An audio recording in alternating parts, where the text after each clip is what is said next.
মুআওয়াজাতের আরেকটা অংশ অংশ ছিল হলো সূরাতুল ইখলাস।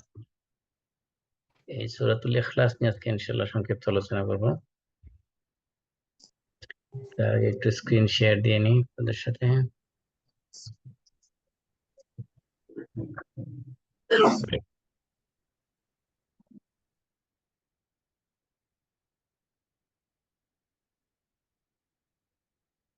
Just a minute.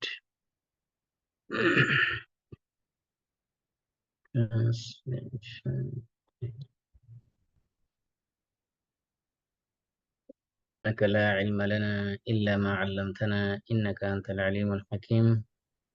رب اشرح لي صدري ويسر لي أمري واحلل عقدة من لساني يفقهوا قولي. اللهم علمنا ما ينفعنا وانفعنا بما علمتنا وزدنا علما نافعا. ইনশাআল্লাহ আজকে আমরা কোরআনের ছোট্ট সূরার মধ্যে একটা সূরা সূরাতুল ইখলাস, এটা নিয়ে আমরা আলোচনা করব, যেহেতু এটা অত্যন্ত গুরুত্বপূর্ণ সূরা এবং আমরা প্রতিদিন 5 ওয়াক্ত ফরজ নামাজের পরেই এই সূরা পড়ে থাকি।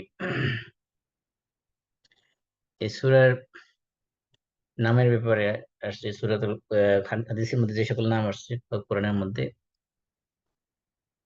প্রথমত এই সূরাকে বলা হয় সূরাতুল ইখলাস। আবার কেউ কেউ সূরাতু এটাকে কুল হুয়াল্লাহু আহাদ নামে নামকরণ করেছেন, অর্থাৎ প্রথম আয়াতের নামে নামকরণ করেছেন। এবং হাদিসে আসছে আবু দারদা রাদিয়াল্লাহু আনহু থেকে বর্ণিত হাদিস, আল্লাহ রাসূল সাল্লাল্লাহু আলাইহি ওয়াসাল্লাম বলেছেন যে আয়া আজিজু আহাদুকুম আন ইয়াকরা ফি লাইলাতিন সুলুসাল কুরআন, তোমাদের কেউ কি এক রাতে কোরআনের 1/3 পড়তে অক্ষম? তখন সাহাবায়ে কেরাম প্রশ্ন করছে যে ওয়াকাইফা ইয়াকরাউ সুলুসাল কুরআন, যে 1/3 কিভাবে পড়বে এক রাতে? তখন আল্লাহ রাসূল বলছেন কুল হুয়াল্লাহু আহাদ তা'দিলু সুলুসাল কুরআন, যে কুল হুয়াল্লাহু আহাদ এটা হলো কোরআনের 1/3 এর সমপরিমাণ। তাহলে এখানে এই যে কুল হুয়াল্লাহু আহাদ বলে এই সূরার নামকরণ করা হয়েছে। আর এই সূরার সাথে আগে আমি সূরা নাস এবং ফালাকের আলোচনা যখন করেছি তখন আমরা বলেছি যে তিনটা সূরাকে একত্রে মুআওয়াজাত বলা হয় অথবা মুআউইজাত। মুআউইজাত মানে যেগুলো, যে সকল সূরার মাধ্যমে আল্লাহর কাছে পানাহ চাওয়া হয় কোন ধরনের অনিষ্ট থেকে, সেগুলোকে বলা হয় মুআউইজাত। এই তিনটা সূরাকে একত্রে সূরা, আমরা যেটাকে বাংলায় বলি তিন কুল, কুল হুয়াল্লাহু আহাদ, কুল আউযু বিল ফালাক, কুল আউযু বিরাব্বিন নাস, এই তিনটাকে আরবিতে বলা হয় মুআউযিজাত। অর্থাৎ এইগুলোর মাধ্যমে আল্লাহ রাব্বুল আলামিনের কাছে সব সব ধরনের অনিষ্ট থেকে, খারাপি থেকে আল্লাহর কাছে পানাহ চাওয়া। এবং উকবা ইবনে আমির থেকে বর্ণিত হাদিসের মধ্যে আসছে যে তিনি বলছেন যে আমারানি রাসূলুল্লাহ সাল্লাল্লাহু আলাইহি সাল্লাম আন আকরা বিল মুআউযিজাত ফি দুবরি কুল্লি সালাত। উকবা ইবনে আমির রাদিয়াল্লাহু আনহু বলতেছেন যে আল্লাহ রাসূল আমাকে আদেশ করেছেন, অর্ডার করেছেন যে প্রত্যেক ফরজ নামাজের পরে যাতে আমি এই মুআউযিজাত পড়ি। মুআউযিজাত মানে তিনটা সূরা, সূরা ইখলাস, সূরা ফালাক এবং সূরা নাস। এই সূরার ফজিলতের ব্যাপারে কয়েকটা গুরুত্বপূর্ণ হাদিস আসছে, যেগুলো আপনারা অনেকেই জানেন হয়তো। একটা তো আমি অলরেডি বলেছি, যেটা আবু দারদা রাদিয়াল্লাহু আনহু থেকে বর্ণিত হাদিসের মধ্যে আসছে, সেটা হলো যে এটা হলো কোরআনের 1/3 এর সমপরিমাণ। 1/3 এর সমপরিমাণ বলতে যে আপনি 1/3 তেলাওয়াত করলে যে পরিমাণ সওয়াব হতো, সেই সওয়াব আল্লাহ রাব্বুল আলামিন দিবেন। এখানে একটা বিষয় গুরুত্বপূর্ণ, সেটা হলো যে 1/3 তেলাওয়াত করা আর শুধুমাত্র কুল হুয়াল্লাহ পড়া, এই দুটার মধ্যে অনেক ডিফারেন্স আছে। যেমন মনে করেন ফর এক্সাম্পল, হাদিসের মধ্যে আসছে যে ব্যক্তি সালাতুদ দুহা, যেটা আমরা বাংলাদেশে সালাতুল ইশরাক বলে থাকি, সালাতুদ দুহা যে আদায় করবে ফজরের নামাজ পড়ার পরে, যদি কেউ মসজিদে বসে থাকে এবং সেখানে জিকির আজকার করতে থাকে সূর্য ওঠার আগ পর্যন্ত, এবং তারপরে যদি দুই রাকাত সালাতুদ দুহা আদায় করে, তাহলে তার একটা পরিপূর্ণ হজ এবং উমরার সওয়াব দিয়ে দেওয়া হবে। এই যে অনেকগুলো বিষয় আছে যেগুলো আপনার সওয়াবের ক্ষেত্রে অনেক সময় দেখা যায় অনেক ইবাদতের সমপরিমাণ সওয়াব দেওয়া হয়। এর মানে এই নয় যে এই ওই ইবাদতটাকে ছোট করা হচ্ছে। এটা আল্লাহ তাআলার একটা ব্লেসিংস, আল্লাহ তাআলার একটা মার্সি, যে তিনি অনেক সময় বান্দাকে এক্সট্রা পুরস্কার দিয়ে থাকেন। এটা হলো পুরস্কারের ক্ষেত্রে, কিন্তু এর মানে এই নয় যে যে তিন কোরআন শরীফ 1/3 তেলাওয়াত করলো, তার যে মর্যাদা আর যে ব্যক্তি শুধু সূরা ইখলাস পড়ে বসে থাকলো, তার দুইজনের মর্যাদা সমান হয়ে যাবে, বিষয়টা এমন। এটা আল্লাহ তাআলা এক্সট্রা দিবেন। যেমন আমরা ওই হাদিসের মধ্যে পেয়েছি যে সাহাবায়ে কেরাম, গরিব সাহাবীরা ধনী সাহাবীদের মধ্যে যে প্রতিযোগিতা হয়েছিল, আপনারা কমন হাদিস সেটা জানেন। যে গরিব সাহাবীরা এসে রাসূলের কাছে নালিশ করেছিল, যে বলতেছিল যে ইয়া রাসূলুল্লাহ, বড়লোক সাহাবী যারা, তারা তো সব সওয়াব নিয়ে গেল। কারণ তারা, আমরা নামাজ পড়ি, তারা নামাজ পড়ে, আমরা রোজা রাখি, তারা রোজা রাখে। কিন্তু তাদের কাছে অতিরিক্ত সম্পদ থাকার কারণে তারা জিহাদ করে, তারা দান সদকা করে, তারা হজ করে, উমরা করে। আমরা তো এগুলো করতে পারি না। তখন আল্লাহ রাসূল বলেছেন যে তোমরা কি করবা? তোমরা প্রত্যেক ফরজ নামাজের পরে 33 বার সুবহানাল্লাহ, 33 বার আলহামদুলিল্লাহ, 33 বার আল্লাহু আকবার এগুলো পড়বা। এবং কোন রাওয়ায়াতে আছে একবার লা ইলাহা ইল্লাল্লাহ ওয়াহদাহু লা শারীকা লাহু লাহুল মুলকু ওয়া লাহুল হামদু ওয়া হুয়া আলা কুল্লি শাইইন কাদির। কোন রাওয়ায়াতে আছে 34 বার আল্লাহু আকবার পড়বা। এগুলো পড়লে তোমাদেরকে কি করা হবে? ওই পরিমাণ সওয়াব দেওয়া হবে। অর্থাৎ এই হজের সওয়াব, উমরার সওয়াব, জিহাদ করার সওয়াব, সব সওয়াব তোমরা পেয়ে যাবে। তখন এই গরীব সাহাবীরা বসে, বসে মসজিদে আমল করতেছিল। তখন বড়লোক সাহাবী যারা, ধনী সাহাবী যারা, তারা এসে দেখলো যে তারা গরিবরা কি যেন পড়তেছে। তারা জিজ্ঞেস করলো, "কি পড়ো?" বলে, "আল্লাহ রাসূল আমাদেরকে এগুলো শিক্ষা দিয়েছেন। তা আমরা পড়তেছি।" তখন বড়লোক ধনী যারা, তারা এই আমল করা শুরু করলো। তখন তারা, গরিবরা আবার গেল রাসূলের কাছে নালিশ নিয়ে, বলল যে, "ইয়া রাসূলুল্লাহ, আমরা যে আমল করতেছি তারা তো আবার সেই আমলই করতেছে। এখন তো তারা আমাদের চেয়ে অনেক উপরে চলে যাবে।" তখন আল্লাহ রাসূল বলছেন, "যালিকা ফাদলুল্লাহি ইউতিহি মান ইয়াশা।" এগুলো আল্লাহর অনুগ্রহ, আল্লাহ যাকে ইচ্ছা তাকে দেন। সুতরাং এখানে ঈর্ষা করার কিছু নেই। যেটা বলতেছিলাম যে এরকম এই সুলুসুল কোরআন, কোরআনের 1/3 হওয়া, অথবা মনে করেন যে এই যে আল্লাহর তাসবিহ পড়ার মাধ্যমে হ জিহাদের যাওয়ার সওয়াব, উমরা করার সওয়াব, হজ করার সওয়াব, দান সদকা করার সওয়াব, এগুলো হওয়া, এর মানে এই নয় যে যারা সরাসরি জিহাদে অংশগ্রহণ করবে, যারা সরাসরি হজ উমরা করবে, যারা দান সদকা করবে, তাদের সমকক্ষ হয়ে গেছে, বিষয়টা এমন না। মানে এটা একটা এক্সট্রা বোনাস আল্লাহ তাআলা দিচ্ছেন, যারা এগুলো পড়বে তাদেরকে এক্সট্রা সওয়াব দেওয়া হবে। যেমন এভাবে এই ৩০ পারা কোরআনের 1/3 সমপরিমাণ হওয়া মানে এই নয় যে 1/3 তেলাওয়াত করলে যে পরিমাণ সওয়াব হইতো, সেই পরিমাণ সওয়াব এখানে আল্লাহ তাআলা দিতে পারেন। কিন্তু সেটা যে ব্যক্তি 1/3 তেলাওয়াত করবে তার সমকক্ষ কখনো হবে না। এটা একটা এক্সট্রা ফ্যাসিলিটি আল্লাহ তাআলা দিবেন। এজন্য অনেকে মনে করতে পারেন যে যেহেতু 1/3 পড়লে 1/3 এর সমান, তার মানে আমি ৩ বার কুল আল্লাহ পড়ে বসে থাকবো। কোরআন খতম করা আমার দরকারই নেই। তাহলে সে আসলে কোরআন তেলাওয়াতের সওয়াব থেকে মাহরুম। আরেকটা হাদিসে আসছে এই সূরা ফজিলতের ব্যাপারে, আবু সাঈদ খুদরি রাদিয়াল্লাহু আনহু থেকে বর্ণিত হাদিস, যে আন্না রাজুলান সামিআ রাজুলান ইয়াকরা কুল হুয়াল্লাহু আহাদ ইউরাদ্দিদুহা, যে এক লোক, সাহাবীদের মধ্যে একজন দেখতে পেল যে আরেকজন সাহাবী বসে, বসে শুধু বারবার সূরাতুল ইখলাস, কুল হুয়াল্লাহু পড়তেছে। তো সকাল তখন হলো, জাআ ইলা রাসূলিল্লাহ সাল্লাল্লাহু আলাইহি ওয়াসাল্লাম, তখন লোকটা রাসূলের কাছে আসলো। আইসা বলল যে, ইয়া রাসূলুল্লাহ, এই লোকটা তো শুধু সারাদিন শুধু কুল হুয়াল্লাহু এই সূরাটাই পড়তেছে। তখন ওয়াকান্না রাজুলা ইয়াতাকাআলুহা, ফাকালা রাসূল সাল্লাল্লাহু আলাইহি ওয়াসাল্লাম, ওয়াল্লাযী নাফসি বিয়াদিহি আন্নাহা লাতা'দিলু সুলুসাল কুরআন। তখন আল্লাহ রাসূল বলছেন যে, সেই সত্তার শপথ যার হাতে আমার পা, এই এই সূরাতুল ইখলাস হলো আ কোরআনের 1/3 এর সমকক্ষ বা সমতুল্য। 1/3 এর সমতুল্য বলা হয়েছে, মানে 1/3 না। 1/3 এর সমতুল্য হওয়া আর 1/3 হওয়া, দুই জিনিস। তারপরে এই মুআউযিযাত, অর্থাৎ এই সূরাতুল ইখলাস, সূরা নাস এবং ফালাকের ব্যাপারে হাদিসে আসছে যে উকবা ইবনে আমির থেকে। সেখানে আল্লাহ রাসূল বলেছেন যে, ইয়া উকবা ইবনে আমির, আলা উআল্লিমুকা সুওয়ারাম মা উনজিলাত ফিত তাওরাত ওয়ালা ফিজ জাবুর ওয়ালা ফিল ইনজিল ওয়ালা ফিল ফুরকান মিসলাহুন্না।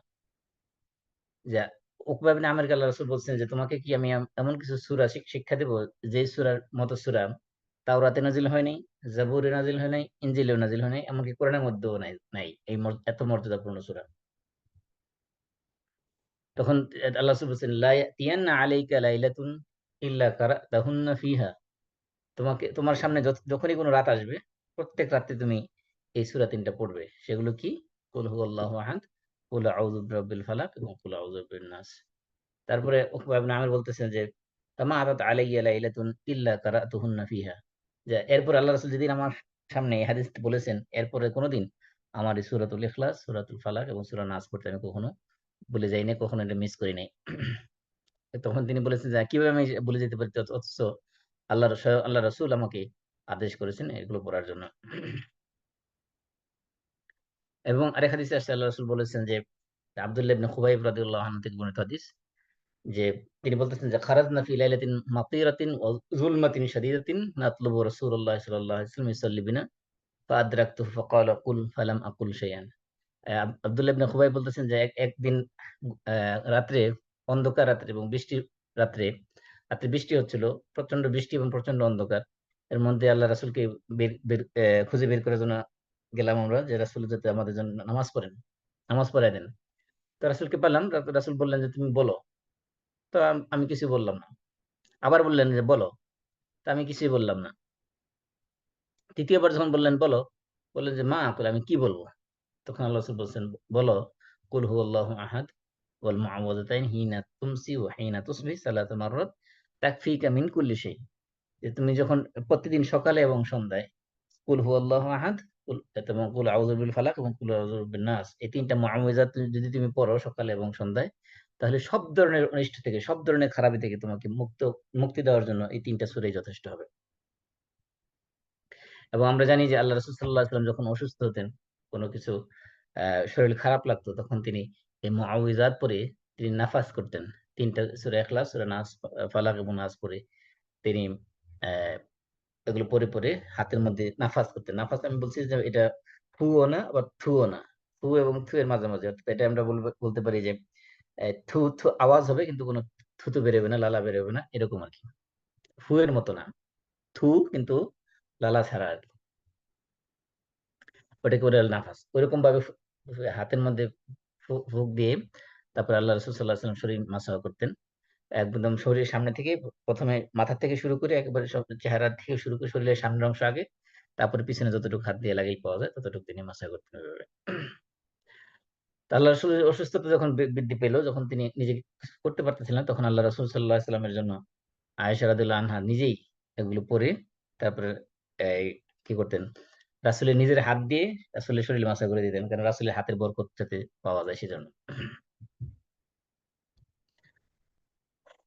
এবং আল্লাহ রাসূল সাল্লাল্লাহু আলাইহি ওয়াসাল্লাম নিজেও যখন বিছানায় যেতেন, প্রত্যেক রাত্রে তিনি এই সূরা ইখলাস, সূরা নাস এবং ফালাক পড়ে পুরো শরীর মাসাজ করতেন। আহ ওই যে হাদিসের মধ্যে স্পষ্ট বলা আছে যে ইয়াবদা বিহিমা আলা রাসিহি, মাথা থেকে শুরু করতেন, তার ওয়াজহি, তারপরে যে মুখমণ্ডল মাসাজ করতেন, সুম্মা আকবালা মিন জাসাদিহি, তারপরে শরীরের সামনের অংশ মাসাজ করতেন, ইয়াফআলু যালিক সালাসা মাররাত। এরপর এইভাবে তিনি রাসূল সাল্লাল্লাহু আলাইহি ওয়াসাল্লাম তিনবার করতেন। অর্থাৎ এই সূরা ইখলাস, সূরা নাস এবং সূরা ফালাক এগুলো পড়ে শরীরের মধ্যে তিনবার তিনি মাসাজ করতেন।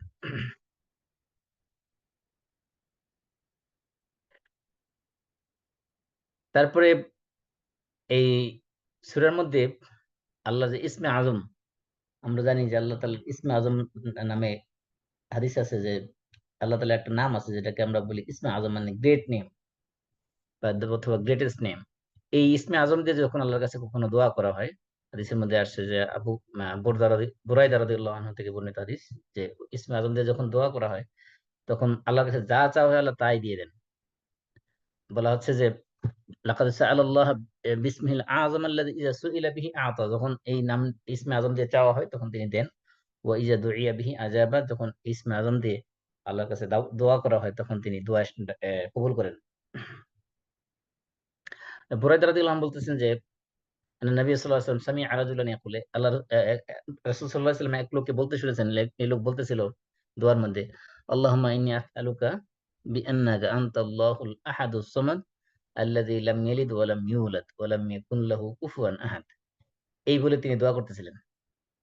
তখন আল্লাহ রাসূল এই দোয়া শোনার পরে তিনি বলছেন যে লাকাদ সাআলাল্লাহ বিসমিহিল আযম, সে আল্লাহ তাআলার ইসমে আযম দিয়ে আল্লাহর কাছে দোয়া করেছে। যে ইসমে আযম দিয়ে দোয়া করলে কি করা হয়? আল্লাহর কাছে যা চাওয়া হয় তাই দেওয়া হয়। আল্লাহর কাছে যা দোয়া করা হয় দোয়া তিনি কবুল করেন। এজন্য এই সূরার ভিতরে ইসমে আযম রয়েছে। এই যে ওই সাহাবী কি দোয়া করেছিল? এটা হলো ইসমে আযম। আমরা যদি কেউ দোয়া করতেছেন আল্লাহর কাছে, এটা পড়ে তারপরে আল্লাহর কাছে যা চাওয়া যাবে সেটা হলো কি? আল্লাহুম্মা ইন্নী আসআলুক বিআন্নাকা আনতাল্লাহুল আহাদুস সামাদ আল্লাযী লাম ইয়ালিদ ওয়া লাম ইউলাদ ওয়া লাম ইয়াকুন লাহু কুফুয়ান আহাদ। এটাই হলো ইসমে আযম। ইসমে আযম নিয়ে অনেক মত আছে। ইসমে আজম কোনটা এটা নিয়ে অনেকগুলো মতামত আছে। তার মানে এটা একটা নির্ভরযোগ্য মতামত। এমনকি হাদিসের মধ্যে আসছে যে ব্যক্তি সূরাতুল ইখলাস কে ভালোবাসবে, সে জান্নাতে প্রবেশ করবে। আনাস রাদিয়াল্লাহু আনহু থেকে বর্ণিত হাদিসে আসছে যে কানা রাজুলুম মিনাল আনসার ইয়াউমুহু ফি মসজিদে কুবা, যে আনসারী এক সাহাবী সে মসজিদে কুবায় ইমামতি করত। ওয়া কানা কুল্লামা ইফতাহা সূরাতান ইয়াকরাহু বিহা লাহুম ফি সলাত মিম্মা ইউকরাউ বিহি ইফতাতাহা বিকুল হুয়াল্লাহু আহাদ হাত্তা ইয়াফরাগা মিনহা সুম্মা ইয়াকরাউ সূরাতান উখরা মাআহা। যখনই তিনি নামাজের মধ্যে কেরাত পড়তেন, তখন তিনি কি করতেন? প্রথমে সূরাতুল ইখলাস পড়তেন। সূরা ইখলাস করে তারপরে এই সূরার সাথে অন্য সূরা মিলাইতেন। মানে এক রাকাতের মধ্যেই একাধিক সূরা পড়তেন। তার মধ্যে সর্বপ্রথম তিনি সূরাতুল ইখলাস পড়তেন। এরপরে প্রত্যেক রাকাতেই ইখলাসের সাথে অন্য আরো সূরা মিলাইতেন। তো এইভাবে তো নামাজের কোন সিস্টেম আল্লাহ রাসূল করেন নাই। তো এই সাহাবী কি করতেন? মানে প্রত্যেক রাকাতের মধ্যে মধ্যে আগে সূরা ইখলাস পড়বেন, তারপরে অন্য সূরা এটার সাথে মিলাইবেন। ওয়া কানা ইয়াসনাউ যালিকা ফি কুল্লি রাকাতিন, মানে প্রত্যেক রাকাতেই এটা করতেন।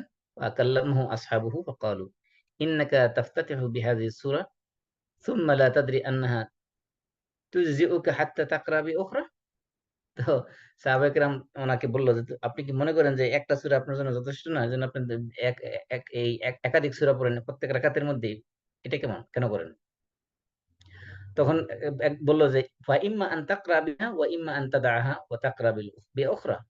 হয় আপনি শুধু এই সূরা ইখলাসই পড়েন অথবা অন্য সূরা পড়েন। এই প্রত্যেক রাকাতেই এই সূরা ইখলাসের সাথে এইভাবে অন্য সূরা মিলানো, এটা কি কেমন কাজ? তো ওই সাহাবী বলতেছেন, মা আনা বিতারিকিহা, আমি এই সূরা ইখলাস কখনো ছাড়বো না। আমি সূরা ইখলাস প্রত্যেক রাকাতেই পড়ব।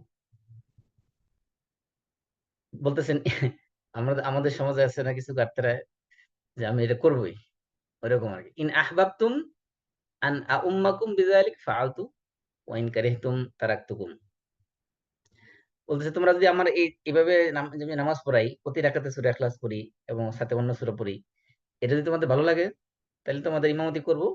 যদি তোমাদের ভালো লাগে না লাগে তাহলে আমি তোমাদের ইমামতি ছেড়ে দেব। তোমাদের ইমামতি আমার দরকার নেই। তোমরা যদি অপছন্দ করো আমার এই তেলাওয়াত এরকম ভাবে, তাহলে আমি আর ইমামতি করব না। কিন্তু সাহাবায়ে কেরাম জানতেন যে এই লোকটা তাদের মধ্যে সবচেয়ে উত্তম লোক। তো এবং এই কারণে অন্য কেউ ইমামতি করুক এটা তারা চাচ্ছিল না। উনি ইমামতি করুক এটাই সবাই চাচ্ছিল। তখন সাহাবায়ে কেরাম রাসূলুল্লাহ সাল্লাল্লাহু আলাইহি ওয়াসাল্লামের কাছে আসলেন। রাসূল সাল্লাল্লাহু আলাইহি ওয়াসাল্লাম যখন তাদের কাছে আসলেন মসজিদে কুবাতে একদিন, তখন এই ঘটনাটা রাসূলের কাছে বললেন যে আমাদের ইমাম তো এই কাজ করে। প্রত্যেক রাকাতে প্রথমে সূরা ইখলাস পড়ে তারপরে এর সাথে অন্য সূরা পড়ে। তখন আল্লাহ রাসূল তাকে ডাকলেন, সাহাবীকে ডাকলেন। বললেন, ইয়া ফুলান, হে অমুক, মা ইয়ামনাউকা আন তাফআলা মা ইয়া'মুরুকা বিহি আসহাবুক। যে তোমার সঙ্গীরা সাথীরা যে বলতেছে প্রত্যেক রাকাতে আলাদা আলাদা সূরা পড়ার জন্য এভাবে সূরা ইখলাস পড়ে তার সাথে অন্য সূরা নামে এটা করতে তোমাকে নিষেধ করছে কেন? কে? তুমি এটা করতেছো না কেন? তারা যেভাবে চাচ্ছে এভাবে পড়াও তুমি। বলতেছে ওয়ামা ইয়াহমিলুকা আলা লুজুমি হাযিহি সূরা ফি কুল্লি রাকা। যে প্রত্যেক রাকাতেই তুমি এই যে আবশ্যক করে নিছো যে সূরা ইখলাস তুমি পড়বাই। এটা তোমাকে কিসে তোমাকে উদ্বুদ্ধ করেছে বা কি কারণে তুমি এটা করতেছো? তখন ওই সাহাবী বলতেছেন, ইন্নী উহিব্বুহা, আমি এই সূরাকে অনেক ভালোবাসি। সেই কারণে আমি এটা প্রত্যেক রাকাতে আমি এটা পড়ি। তখন আল্লাহ রাসূল বললেন, হুব্বুকা ইয়াহা আদখালাকাল জান্নাহ। তোমার এই সূরা ইখলাসের প্রতি যে ভালোবাসা, এই সূরা ইখলাসের প্রতি ভালোবাসাই তোমাকে জান্নাতে প্রবেশ করাবে। এবং আয়েশা রাদিয়াল্লাহু আনহা থেকে বর্ণিত হাদিসে আসছে যে রাসূল সাল্লাল্লাহু আলাইহি ওয়াসাল্লাম এক লোককে এক যুদ্ধে পাঠালেন। বাআসা রাজুলান আলা সারিয়াতিন, যুদ্ধে পাঠালেন। ওয়া কানা ইয়াকরাউ লি আসহাবিহি ফি সালাতিহিম ফায়াখতিমু বিকুল হুয়াল্লাহু আহাদ। আগের সাহাবীর উল্টা। আগের সাহাবী হলো যে প্রত্যেক রাকাতে শুরুতেই আগে ইখলাস পড়তেন তারপর অন্য সূরা পড়তেন। আর এই সাহাবী যিনি যুদ্ধে যাচ্ছেন, যুদ্ধে যাওয়ার পরে যুদ্ধের ময়দানে বা যুদ্ধে চলাকালীন সময়ে ওইখানে যতদিন অবস্থান করেছেন, নামাজে তখন যখন তিনি ইমামতি করতেন, তখন তিনি ১ম এ একটা সূরা পড়তেন এবং শেষে প্রত্যেক সূরা রাকাতের শেষে একটা মানে প্রত্যেক রাকাতে যখন কেরাত পড়তেন, কেরাতের শেষে তিনি সূরা ইখলাস পড়তেন প্রত্যেক রাকাতেই। তখন সাহাবায়ে কেরাম যখন ফিরে আসলেন যুদ্ধ যুদ্ধ থেকে, তখন তারা রাসূলের কাছে উল্লেখ করেছেন, ইয়া রাসূলুল্লাহ, আমাদের আমাদের সাথে যাকে আপনি লিডার হিসেবে পাঠিয়েছেন, যুদ্ধের কমান্ডার হিসেবে পাঠিয়েছেন, উনি তো আমাদেরকে নামাজ ইমামতি করেছে, কিন্তু প্রত্যেক রাকাতেই তিনি কি করেছেন? সূরা ইখলাস দিয়ে শেষ করেছেন। প্রত্যেক রাকাতের মধ্যে সূরা ইখলাস পড়েছেন। এটা কিভাবে? এটা তিনি কেন করেন? তখন আল্লাহ রাসূল সাল্লাল্লাহু আলাইহি ওয়াসাল্লাম সাআলুহু লিআইয়ি শাইইন ইয়াসনাউ যালিক, তারা প্রশ্ন করলো যে এটা আপনি কেন করেন? তা আল্লাহ রাসূল বলছেন, তাকে প্রশ্ন করো তোমরা, তিনি এটা কেন করেন? তারা তারা প্রশ্ন করলো। তখন তিনি বললেন যে লিআন্নাহা সিফাতুর রহমান, যে এই সূরার মধ্যে রহমান আল্লাহ রাব্বুল আলামিনের কিছু গুণ উল্লেখ করা হয়েছে। এই কারণে আমি ওয়া আনা উহিব্বু আন আকরা বিহা, এই কারণে আমি এই সূরা প্রত্যেক রাকাতে শেষে পড়তে পছন্দ করি, ভালোবাসি। ফাকালা নবী সাল্লাল্লাহু আলাইহি ওয়াসাল্লাম, তখন রাসূল সাল্লাল্লাহু আলাইহি ওয়াসাল্লাম বলেন, আখবিরুহু আন্নাল্লাহ তাআলা ইউহিব্বুহু, তাকে তোমরা জানায়ে দাও যে আল্লাহ রাব্বুল আলামিন যে সে সূরা ইখলাসকে যেহেতু ভালোবাসছে, এই সূরা ইখলাসের ভালোবাসার কারণে আল্লাহ রাব্বুল আলামিন স্বয়ং তাকে ভালোবাসেন। সুবহানাল্লাহ। এই যে সূরা ইখলাসের প্রতি ভালোবাসার কারণে স্বয়ং আল্লাহ রাব্বুল আলামিন তাকে ভালোবাসেন। আল্লাহ রাসূল সাল্লাল্লাহু আলাইহি ওয়াসাল্লামের মাধ্যমে তাকে জানিয়ে দেওয়া হয়েছে। আরেক হাদিসে আসছে যে আবু হুরায়রা রাদিয়াল্লাহু তাআলা আনহু থেকে বর্ণিত হাদিস, যে রাসূল সাল্লাল্লাহু আলাইহি ওয়াসাল্লাম এক লোককে ইয়াকরা কুল হুয়াল্লাহু আহাদ হাত্তা খাতামা, এক লোকের সূরা ইখলাস এর শুরু থেকে শেষ পর্যন্ত পড়তে শুনলেন। তখন আল্লাহ রাসূল বললেন, ওয়াজাবাত, ওয়াজিব হয়ে গেছে, আবশ্যক হয়ে গেছে। তখন সাহাবারা প্রশ্ন করছেন, ইয়া রাসূলুল্লাহ, মা ওয়াজাবাত, কি ওয়াজিব হয়ে গেছে? তখন আল্লাহ রাসূল বলছেন, আল জান্নাহ, জান্নাত ওয়াজিব হয়ে গেছে। তখন আবু হুরায়রা বললেন, ফা আরাদতু আন আতিয়াহু ফা উবাশশিরাহু, যে আমি চাচ্ছিলাম যে লোকটার কাছে যাইয়া তাকে জান্নাতের সুসংবাদটা দিয়ে আসি। ফা আসারতুল গাদা'a মা রাসূলিল্লাহ সাল্লাল্লাহু আলাইহি ওয়াসাল্লাম ওয়া ফারিগতু আন ইয়াফুতানিল গাদা মা রাসূল সাল্লাল্লাহু আলাইহি ওয়াসাল্লাম সুম্মা রাজা'তু ইলা রাজুল ফাওয়াজাদতুহু ক্বাদ যাহাবা। কিন্তু আমি সুসংবাদ দেওয়ার চেয়ে চিন্তা করলাম যে রাসূলের সাথে লাঞ্চ করার সময় ছিল। তো চিন্তা করলাম রাসূলের সাথে লাঞ্চ করার ফজিলত থেকে বঞ্চিত হওয়া যাবে না। আগে রাসূলের সাথে লাঞ্চটা সেরে নিই। তারপরে যাই না ওই সাহাবীকে সুসংবাদটা দিয়ে আসবো। তা আবু হুরায়রা বলতেছেন, আমি রাসূলের সাথে লাঞ্চ শেষ করার পরে যখন গেলাম, যাই দেখি যে লোকটা অলরেডি চলে গেছে, আর নাই। এখানে যে গুরুত্বপূর্ণ যে বিষয়টা, সেটা হলো যে আল্লাহ রাসূল সাল্লাল্লাহু আলাইহি ওয়াসাল্লাম ওই লোককে জান্নাতের সুসংবাদ দিয়েছেন কি কারণে? এই সূরাতুল ইখলাস পড়ার কারণে। আরেক হাদিসে আসছে, জাবের রাদিয়াল্লাহু তাআলা আনহু থেকে বর্ণিত হাদিস, যে আন্না রাজুলান কামা ফারাকা রাকাতাইল ফজর ওয়া ক্বারা ফিল আখিরা কুল হুয়াল্লাহু আহাদ হাত্তা ইন কাদাত সূরা। ফাকালা an-নাবী সাল্লাল্লাহু আলাইহি ওয়াসাল্লাম, হাযা আবদুন আমানা বিরাব্বিহি। জাবের রাদিয়াল্লাহু বর্ণিত হাদিসে আসছে যে এক লোক ফজরের ২ রাকাত নামাজ পড়লেন এবং শেষ রাকাতে সে কুল হুয়াল্লাহু আহাদ পড়েছেন। তখন আল্লাহ রাসূল তাকে বললেন, হাযা আবদুন আমানা বিরাব্বিহি। এটা এই লোকটা হলো এমন এক বান্দা যে তার রবের প্রতি ঈমান এনেছে। এইজন্য আ অনেক অনেকে আছেন যারা ফজরের ২ রাকাত সুন্নত, যে ফজরের ২ রাকাত সুন্নতে ১ম রাকাতে সূরাতুল কাফিরুন এবং দ্বিতীয় রাকাতে সূরাতুল ইখলাস পড়ে থাকেন। এবং আল্লাহ রাসূল সাল্লাল্লাহু আলাইহি ওয়াসাল্লাম বেতের নামাজের মধ্যেও এই সূরাতুল ইখলাস পড়তেন। আব্দুল্লাহ ইবনে আব্বাস রাদিয়াল্লাহু আনহু থেকে বর্ণিত হাদিসে আসছে, যে কানা রাসূলুল্লাহ সাল্লাল্লাহু আলাইহি ওয়াসাল্লাম ইউতিরু বিসালাস, যে আল্লাহ রাসূল ৩ রাকাতে বেতের পড়তেন। বেতের কয় রাকাত সেটা নিয়ে আমরা অনেক লম্বা আলোচনা করেছি, সেদিকে যাচ্ছি না। এই হাদিসের মধ্যে যেটা আসছে যে আল্লাহ রাসূল সাল্লাল্লাহু আলাইহি ওয়াসাল্লাম ইউতিরু বিসালাস, ৩ রাকাত বেতের পড়তেন। ইয়াকরাউ ফিল উলা বিসাব্বিহি ইসমা রাব্বিকাল আলা, ১ম রাকাত তিনি সূরা আলা পড়তেন, সাব্বিহি ইসমা রাব্বিকাল আলা। দ্বিতীয় রাকাতে পড়তেন কুল ইয়া আইয়ুহাল কাফিরুন এবং তৃতীয় রাকাতে পড়তেন কুল হুয়াল্লাহু আহাদ। এটাও একটা সুন্নত আমল, আপনারা করতে পারেন। সূরা আলা যাদের মুখস্থ আছে, ১ম রাকাতে আলা, দ্বিতীয় রাকাতে কাফিরুন এবং তৃতীয় রাকাতে সূরা ইখলাস।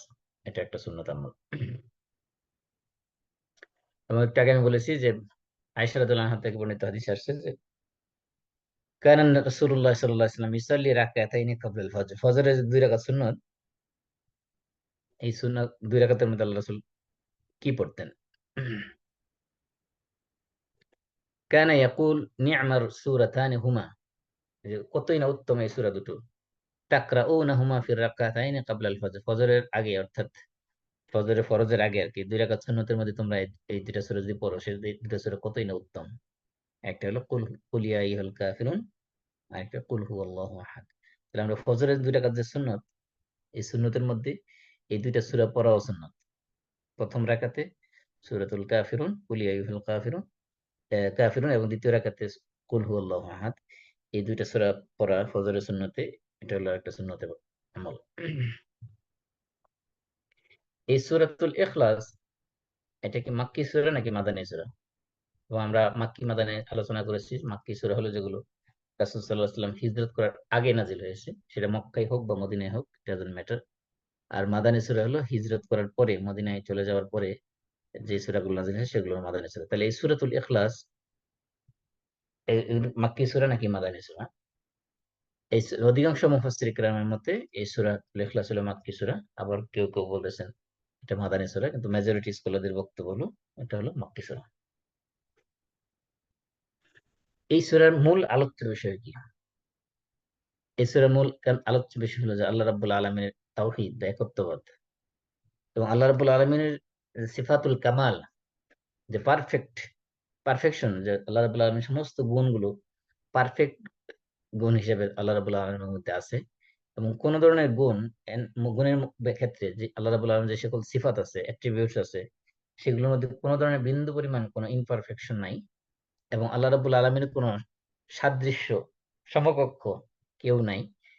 এটা আহ, এই সাদৃশ্য থেকে আল্লাহকে পুত পবিত্র বা পবিত্র ঘোষণা করা, এবং আল্লাহ রাব্বুল আলামিনের সমকক্ষ থেকে কোনো সবকিছুকে পবিত্রতা ঘোষণা করা, অর্থাৎ তাওহীদের, এক পিওর তাওহীদের সব ধরনের মূল বক্তব্য এই সূরাতুল ইখলাসের ভিতরে আছে। এই কারণে এই সূরার এত ফজিলত। এই সূরাতুল ইখলাসের মধ্যে এই ছোট্ট কথায়, অল্প কথায় আল্লাহ রাব্বুল আলামিনের তাওহীদকে এত সুন্দরভাবে তুলে ধরা হয়েছে যে অন্য কোন সূরার মধ্যে এতটা মানে ব্যাপক অর্থবোধক সামারি অন্য কোনো সূরার মধ্যে নেই। তাহলে এর মধ্যে মূলত 4টা বিষয় আসছে সূরাতুল ইখলাসে, 4টা আয়াত যেহেতু। 1 নম্বর আল্লাহর একত্ববাদ, 2 নম্বর আল্লাহর সিফাতুল কামাল, অর্থাৎ যত গুণ আছে আল্লাহর সমস্ত গুণগুলো পারফেক্ট গুণ। এবং আরেকটা হলো আল্লাহ তাআলার কোনো সন্তান নেই, তিনি কারো সন্তান নন, তিনি কাউকে সন্তান হিসেবে কাউকে জন্ম দেন নাই, তিনি কাউকে কারো কাছ থেকে জন্মগ্রহণ করেন নাই। আহ আল্লাহ নিজস্ব কোনো সন্তান নেই, এবং তিনিও কারো সন্তান নন। এই বিষয়টা থেকে আল্লাহকে পবিত্র ঘোষণা করা, যে আল্লাহ কারোর কাছ থেকে জন্মগ্রহণ করেন নাই, তিনি কাউকে জন্ম দেন নাই। এই যে বিষয়টা, এই বিষয় থেকে আল্লাহ পুত পবিত্র, জন্ম থেকে পুত পবিত্র, জন্মের সাথে আল্লাহর কোনো সম্পর্ক নাই, এই বিষয় থেকে পুত পবিত্র, এই ঘোষণা দেওয়া। আরেকটা হলো যে আল্লাহ রাব্বুল আলামিনের কোন নাজির বা মাসিল, কোন ইকুইভ্যালেন্ট বা সমকক্ষ, কাছাকাছি যাইতে পারে এমন কেউ নেই। তা আল্লাহ রাব্বুল আলামিনের যে সকল বৈশিষ্ট্য উল্লেখ করা হয়েছে এই সূরার মধ্যে, বিশেষ করে কামালের ক্ষেত্রে, পরিপূর্ণতার ক্ষেত্রে, যে 2টা বৈশিষ্ট্য, একটা হলো আহাদ, একটা হলো সামাদ। আহাদ এবং সামাদ, এই 2টা গুণের মাধ্যমে আল্লাহ রাব্বুল আলামিন যত বৈশিষ্ট্য আছে, সমস্ত বৈশিষ্ট্য এই 2টার ভিতরে চলে আসে। আহাদ মানে এক বা একক। এক মানে কোন একটা বিষয় যদি মনে করেন একটাই মাত্র পিস থাকে, তার মানে এটা ইউনিক, এটার কোনো আর কোনো সমকক্ষ বা এটা সিমিলার বা কাছাকাছি সিমিলার কোনো সেকেন্ড কোনো জিনিস নাই। এটা হলো একমাত্র ইউনিক, যেটা সেটাকে আমরা বলি এটা হলো এক, মানে একক।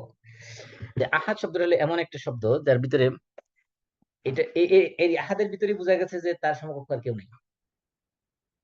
যদিও সূরা শেষে বলা হয়েছে ওয়ালাম ইয়াকুল্লাহু কুফুয়ান আহাদ, যার সমকক্ষ আর কেউ নেই, কিন্তু আহাদ শব্দটা এটার ভিতরে কিন্তু বোঝা যাচ্ছে যে তার সমকক্ষ আর কেউ নেই।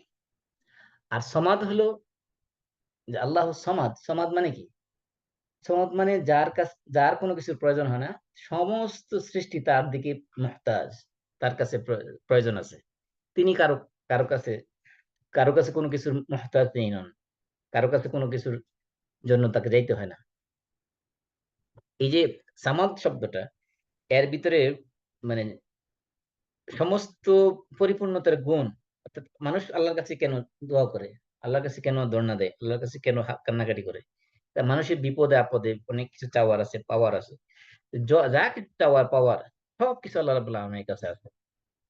সবকিছুর জন্য মানুষ আল্লাহর দিকে মুহতাজ, আল্লাহর দিকে ধাবিত হয়, কিন্তু আল্লাহ কারোর দিকে মুহতাজ না। কারো দিকে কারো সাহায্য, কারো সহযোগিতা, কারো ধরনের কোনো কিছু আল্লাহ মানুষের কাছ থেকে নিতে হয় না। এই জন্য এখানে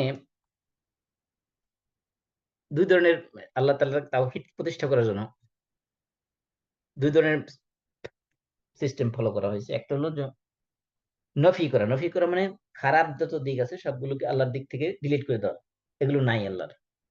আরেকটা হলো ইসবাত করা। ইসবাত মানে আল্লাহর এই গুণ আছে। তো সমাদ যে শব্দ, এর ভিতরে আল্লাহর কাছে আছে, সব আছে। যা আপনার দরকার, আপনার রিজিক দরকার, আপনার সন্তান দরকার, আপনার এলেম দরকার, আপনার যা কিছু দরকার সবকিছু আল্লাহর কাছে আছে। তো আল্লাহর এই সিফাতুল কামালের মধ্যে এটা হলো পজিটিভ, মানে আছে সবকিছু। আর আরেকটা হলো নেগেটিভ। নেগেটিভ মানে নাই। কি নাই? কোন ধরনের শরীক নাই। যেহেতু তিনি আহাদ, মানে ইউনিক, তিনি একক, তার তার কোনো সাদৃশ্য নাই, তার কোনো শরীক নাই। তাহলে এই যে নেগেটিভ সেন্সে মানে আল্লাহকে পবিত্র ঘোষণা করা, অর্থাৎ কোনো কিছু তার সমকক্ষ নাই। তাহলে এই যে না থাকা, এই এই দিক থেকে আল্লাহকে পবিত্র ঘোষণা করা, আর থাকার দিক থেকে পবিত্র ঘোষণা করা, মানে সব কিছু পরিপূর্ণতার আল্লাহর কাছে আছে। এবার আসি আমরা যে এই সূরার মধ্যে সরাসরি ঢুকি আমরা। প্রথম বলা হয়েছে কুল, কুল হুয়াল্লাহু আহাদ। আমি আগেও বলেছি যে কুল কোরআনে অনেক জায়গায় আসছে। আল্লাহ রাসূলকে আল্লাহ তাআলা আদেশ করেছেন, কুল আপনি বলুন। এখানে আপনি খেয়াল করবেন, কোরআনে যত জায়গায় কুল বলা হয়েছে, রাসূলকে কুল বলতে বলা হয়েছে, হে রাসূল আপনি বলুন, এই কথা বলা হয়েছে, তার মানে এখানে একটা গুরুত্বপূর্ণ বিষয় সামনে আসতেছে। এই কারণে আগের থেকে কুল বলা হয়েছে যে বলুন। এখন যখন বলুন বলা হয়, তখন সামনে ব্রেনটা কাজ করে যে কি বলতে বলা হচ্ছে, সামনে একটা কিছু গুরুত্বপূর্ণ একটা কিছু হয়তো বলতে বলা হবে। এই জন্য বলা হচ্ছে যে ইফতিতাহ হাযিহি সূরা বিল আমরি বিল কওল লিইজহারিল ইনায়াতি বিমা বা'দা ফি'লিল কওল।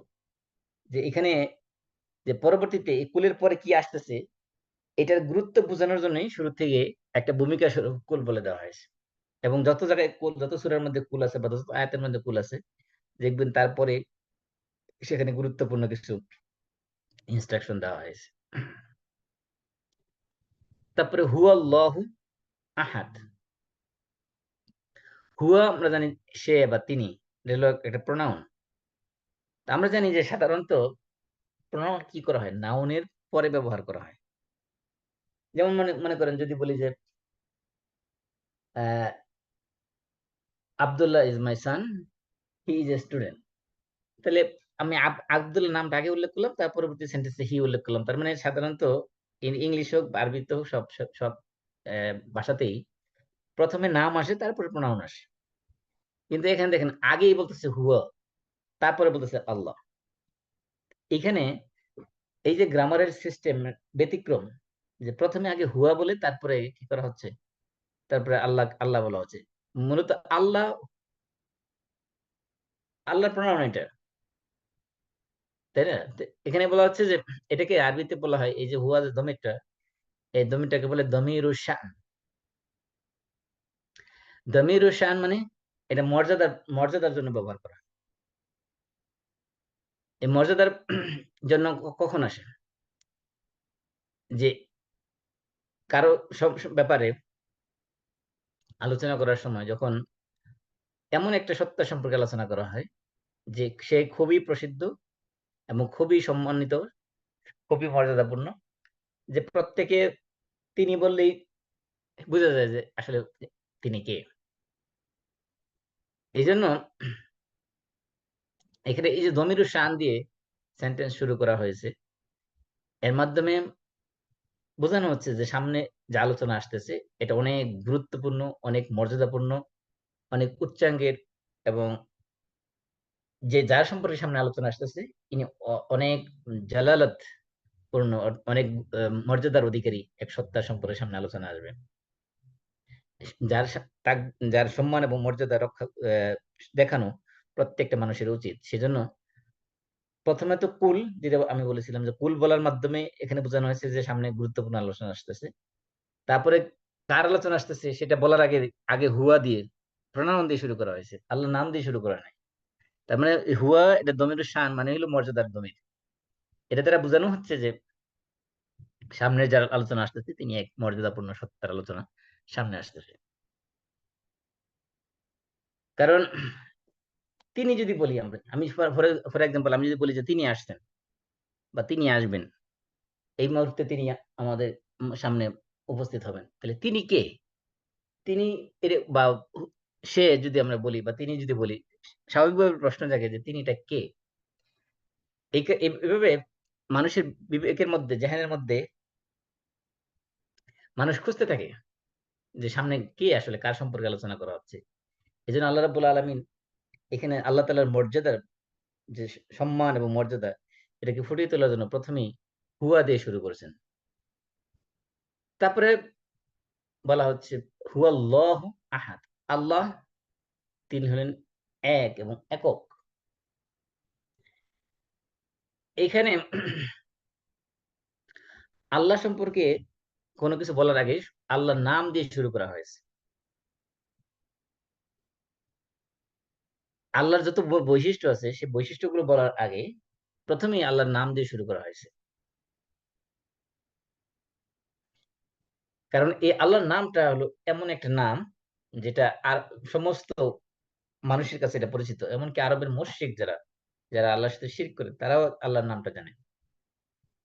আল্লাহ যে আছেন এ ব্যাপারে মুশরিকদের কোনো সন্দেহ সংশয় ছিল না, তারা বিশ্বাস করতো আল্লাহ আছে। কিন্তু এই আল্লাহকে বিশ্বাস করার পাশাপাশি তারা কি করতো, তারা আবার মূর্তি পূজাও করতো। এখানে আল্লাহর নাম দিয়ে শুরু করেছে। আল্লাহর নামটা এই যে লফজুল জালা, এটাকে বলে আরবিতে বলে লফজুল জালালা। আল্লাহ শব্দটাকে আরবিতে বলা হয় লফজুল জালালা। এই আল্লাহ শব্দ কোত্থেকে আসছে এই নিয়ে অনেক ডিবেট আছে, আমি সংক্ষেপে বলবো ইনশাআল্লাহ।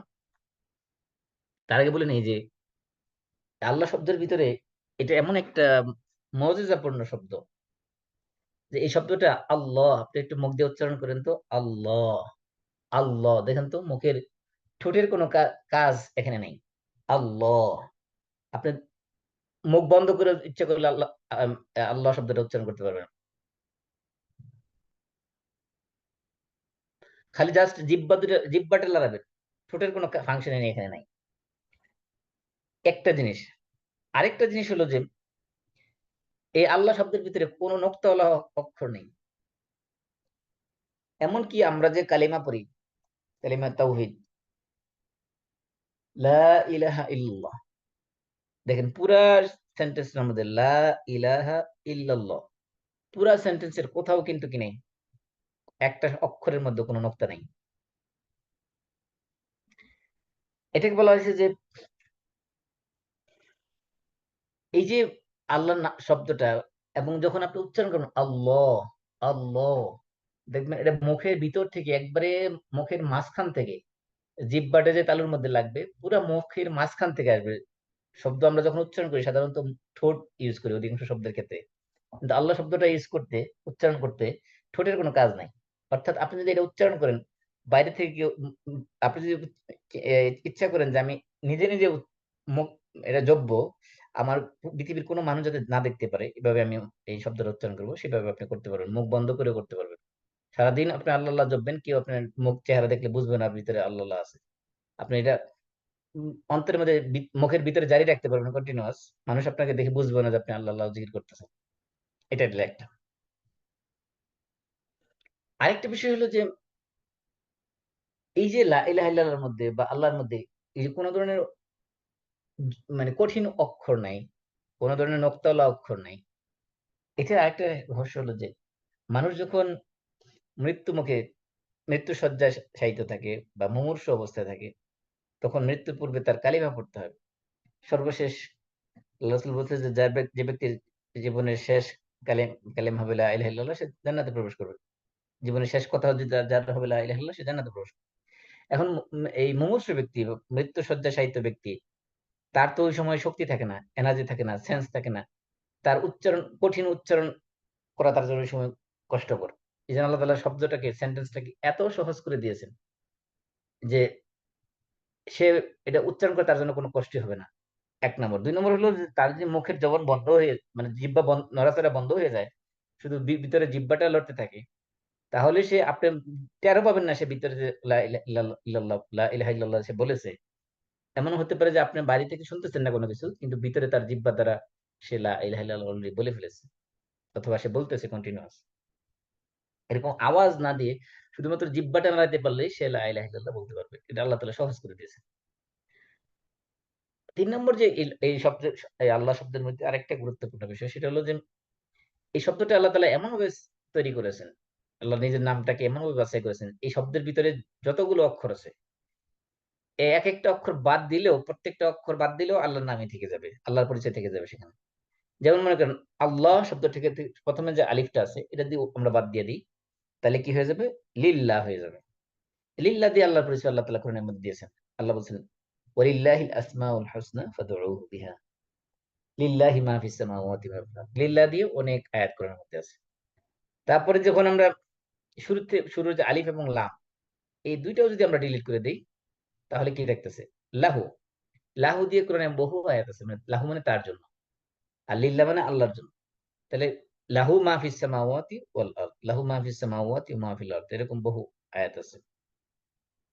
তারপরে যদি আপনি সবগুলো বাদ দিয়ে দেন, শুধু লাস্টের অক্ষরটা রাখেন, তাহলে থাকবে কি? হু।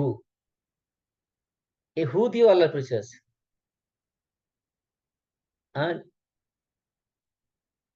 আল্লাহু লা ইলাহা ইল্লাহু, এখানে হুয়া যদিও শব্দটা, অথবা হুয়াল্লাহুল্লাযী লা ইলাহা ইল্লাহু, এভাবে এই আল্লাহ রাব্বুল আলামিন শব্দটাকে এত চমৎকার একটা শব্দ তিনি নিজের জন্য বাছাই করেছেন, যার এই শব্দের দিক থেকেও আল্লাহ রাব্বুল আলামিনের এই নামের দিক থেকেও কোনো সাদৃশ্য নেই। পৃথিবীর কোন মানুষ, পৃথিবীতে যত বড় বড় স্বৈর শাসক ছিল, যারা নিজেদেরকে ইলাহ দাবি করেছে, যেমন ফেরাউন বলছে আনা রব্বুকুমুল আলা, আমি তোমাদের বড় রব।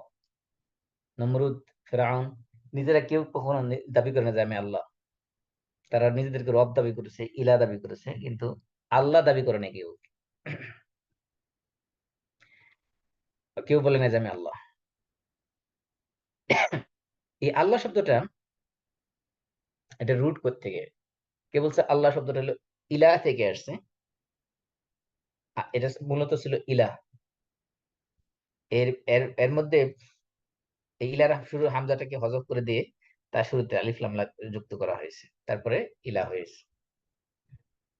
আবার কেউ বলছে ইলাহ, আল্লাহ শব্দটা এটা ছিল আলিহা ফুলান, আলিহা ইয়া আল্লাহ থেকে ইলাহ, আলিহা থেকে, মানে হলো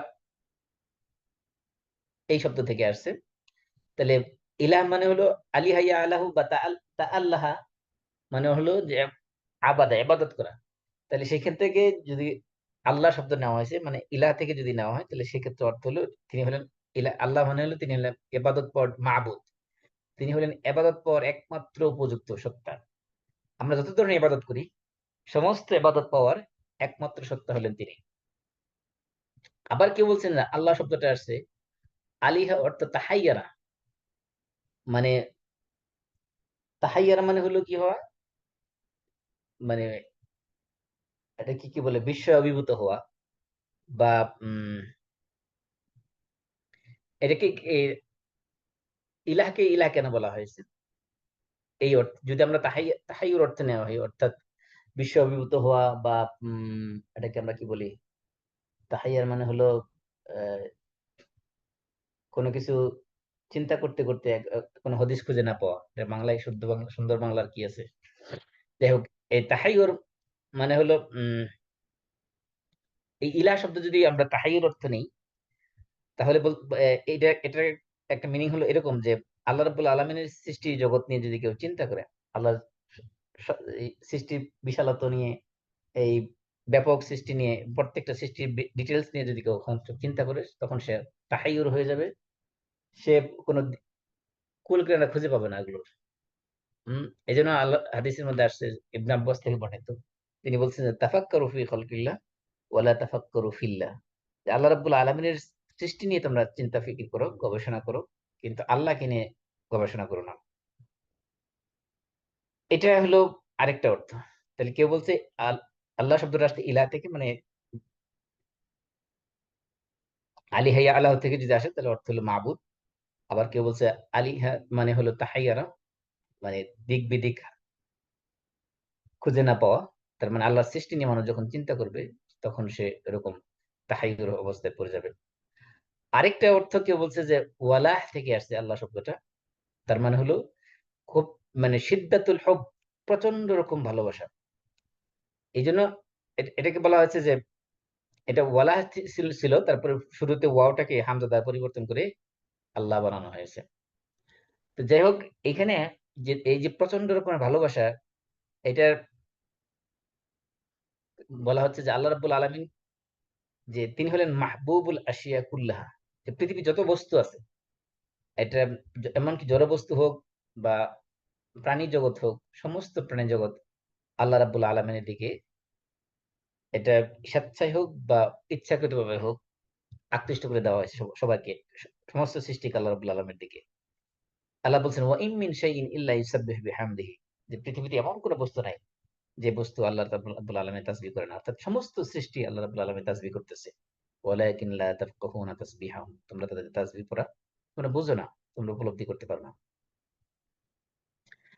আরেকটা অর্থ আছে যে এই আল্লাহ শব্দটা কেউ বলছে লা হায়ালুহু লিয়াহা থেকে আসছে।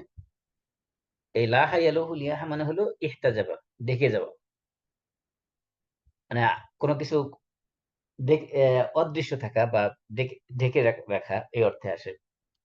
তো এই অর্থে যদি নেওয়া হয় তাহলে অর্থ হলো যে আল্লাহ রাব্বুল আলামিন গোটা সৃষ্টি জগৎ থেকে তিনি অদৃশ্য আছেন, তিনি গায়েব, আলিম। তিনি, তার ব্যাপারে আল্লাহ তাআলা নিজেই পরিচয় দিচ্ছেন সূরা আনামের 103 নম্বর আয়াতে, লা তুদরিকুহুল আবসার ওয়া হুয়া ইউদরিকুল আবসার, কোন চক্ষু, কোন দৃষ্টি তাকে বেষ্টন করতে পারে না, তাকে দেখতে পারে না। আল্লাহ রাব্বুল আলামিনকে দেখা সম্ভব না। দুনিয়াতে কেউ, কোনো মানুষই দেখে নাই, কেউ দেখবো না। আখিরাতে হয়তো আল্লাহ রাব্বুল আলামিনকে, জান্নাতে যারা যাবে তারা দেখতে পাবে। এই জন্য তাহলে আমরা এখানে সামারি পেলাম যে কেউ বলছে আল্লাহ শব্দটা আহ, যদি আলী হায়া আল্লাহ থেকে আসে তখন অর্থ হলো আবদ, আবাদা ইয়াবাদু, মানে তাহলে আল্লাহ হলেন, তিনি হলেন এমন মাবুদ, অর্থাৎ তিনি একমাত্র উপাস্য, একমাত্র সত্তা, হু ডিজার্ভস টু বি ওয়ার্শিপড, মানে যিনি সব ধরনের ইবাদত পাওয়ার একমাত্র অধিকারী। 2 নম্বর হলো তাহাইয়ুর অর্থ যদি আমরা নেই, তার মানে একেবারে দিক বিদিক হারিয়ে ফেলা। তার মানে আল্লাহ সৃষ্টি নিয়ে যখন মানুষ চিন্তা ফিকির করবে তখন সে এগুলো নিয়ে সে অ্যাস্টোনিশড হয়ে যাবে, বিস্ময়ে হতবাক হয়ে যাবে।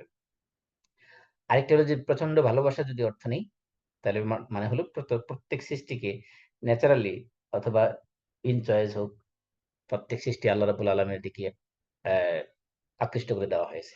আরেকটা অর্থ হলো যদি ডেকে রাখা বা গোপন করে রাখা, এই অর্থে নেওয়া হয়, তাহলে আল্লাহ রাব্বুল আলামিন মানুষের দৃষ্টির অগোচরে আছেন, তিনি কাউকে দেখা দেন না। তারপরে বলা হচ্ছে আল্লাহ কুল হুয়াল্লাহু আহাদ। আহাদ আমরা বলেছি যে আহাদ হলো যে একমাত্র সত্তা, একক, ইউনিক, যার কি নাই। এই আহাদ শব্দের ভিতরে কি আছে, যে তার, তিনি যে ইলা, ইলা হওয়ার ক্ষেত্রে ওনার সাথে কার আর কেউ শরীক নেই। এই শব্দের ভিতরেই সমস্ত ধরনের শিরকের কনসেপ্ট দূর করে দেওয়া হয়েছে একটা শব্দের ভিতরেই। কারণ আমরা জানি যে ইউনিক যখন কোনো কিছু হয় তার সাথে কি থাকে না, কোনো কিছুর সাদৃশ্য থাকে না। যেমন এখানে খ্রিস্টানরা যে ট্রিনিটিতে বিশ্বাস করে, তৃতীয়পদে বিশ্বাস করে, যে God the Father, God the Son and Holy Spirit, এই কনসেপ্টকে এখানে বাতিল করে দেওয়া হয়েছে। তারপরে মাজুসি যারা অগ্নি পূজক, তাদের কনসেপ্টকে বাতিল করে দেওয়া হয়েছে। তারপরে যে হিন্দু, যে হিন্দু ধর্ম, যেখানে 33 কোটি দেবতার পূজা করা হয়, সেগুলোকে এখানে নেগেটিভ করে দেওয়া হয়েছে। তার মানে ইনি হলেন একক, ইন্নামাল্লাহু ইলাহুন ওয়াহিদ, তিনি হলেন একমাত্র ইলাহ, যে ইলার কোনো কি নেই, কোনো ধরনের কোনো শরীক নেই, তার কোনো পার্টনার নেই। এইখানে এই ইলাহ আহাদ শব্দের ভিতরে রয়ে গেছে যারা এই যে মূর্তি যারা যেগুলো, এগুলো কখনো ইলাহ হওয়ার যোগ্যতা রাখে না।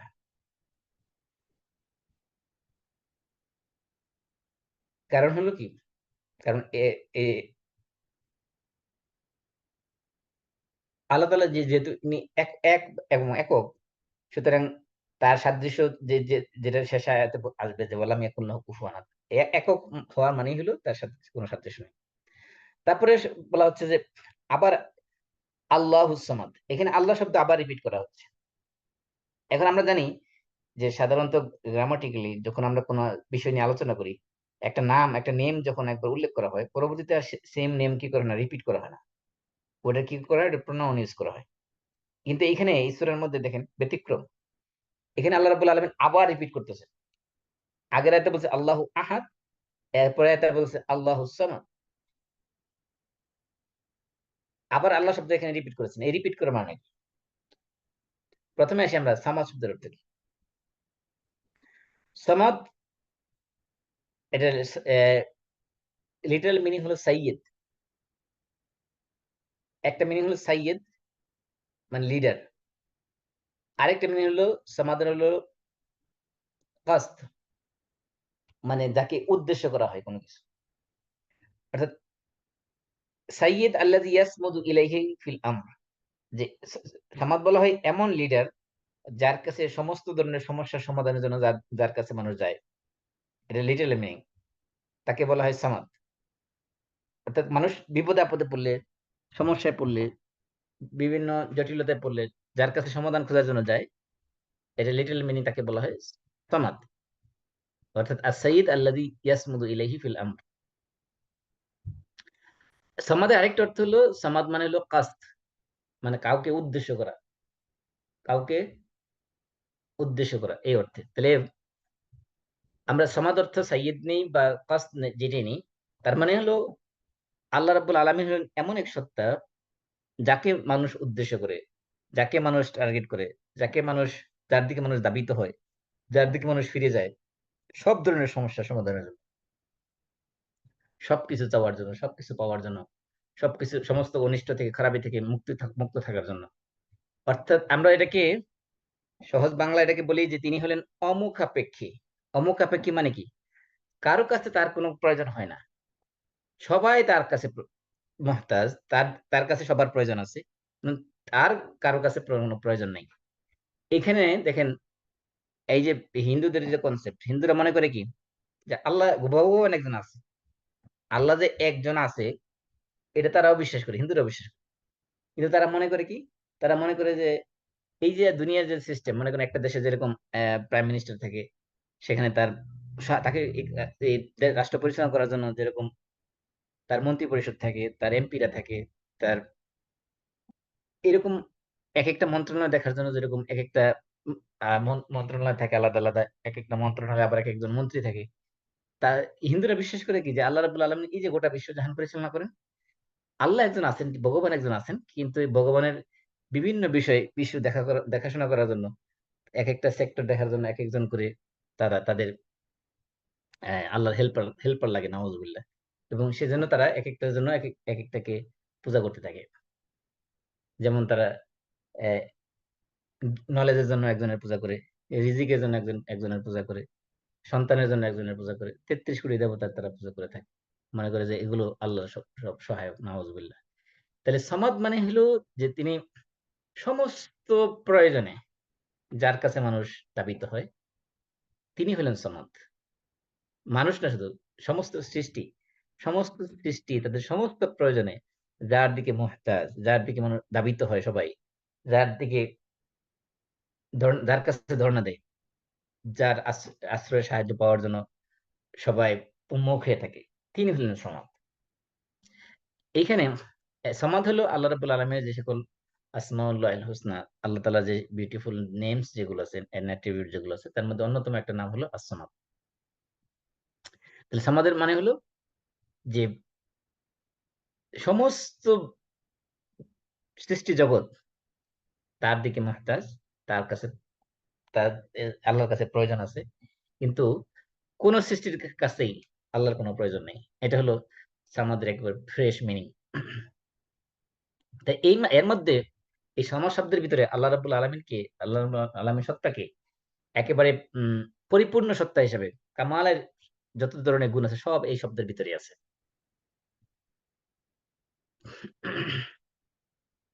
যেমন আল্লাহ রাব্বুল আলামিন ঈসা আলাইহিস সালাম সম্পর্কে বলতেছেন, ওয়া উম্মুহু সিদ্দিকা কানা ইয়াকুলানি আত-তাআম। ঈসা আলাইহিস সালাম এবং ওনার মা, ওনারা দুইজনেই খাবার খেতেন।